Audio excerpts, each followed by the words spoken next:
I got a visit just almost exactly a year ago, a little over a year ago, from a very senior person at the Department of Defense. Came to see me and said, 1,600 of the kids that we've sent out have come back missing at least one full arm.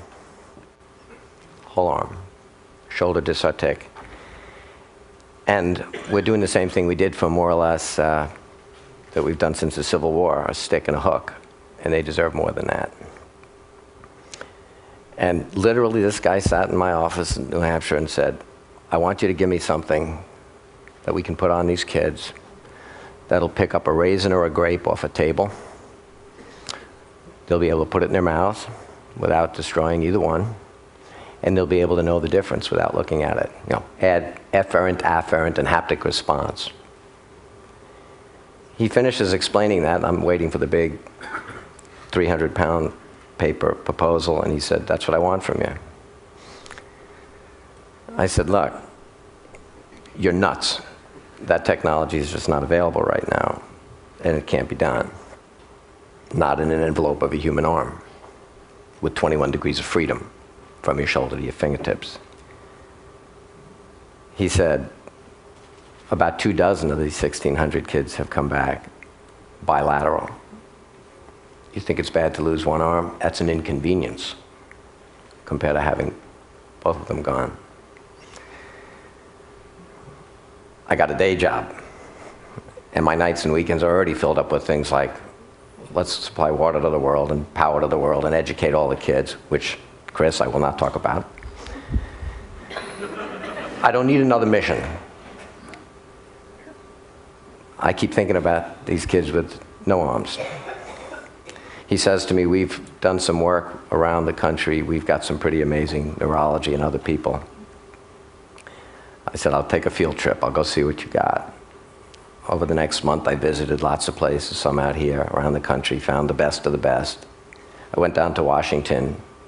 I saw these guys and said, I did what you asked me. I looked at what's out there. I still think you're nuts, but not as nuts as I thought.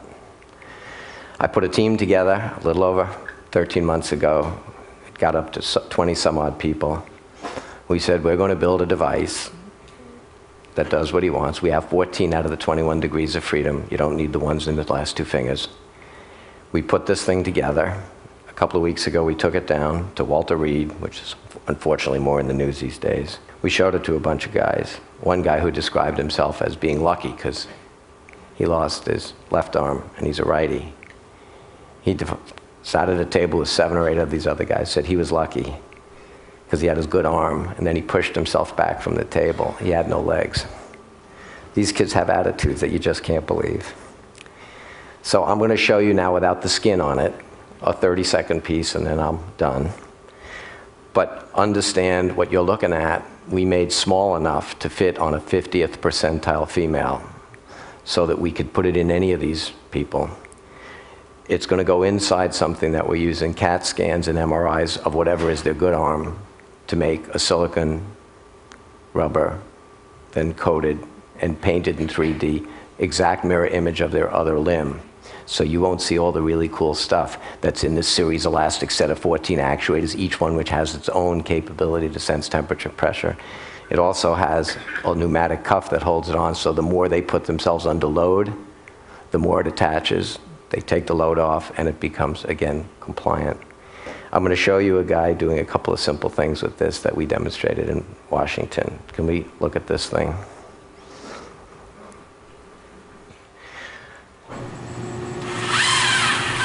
Watch the fingers grab.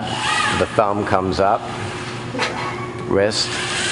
This weighs 6.9 pounds. He's going to scratch his nose.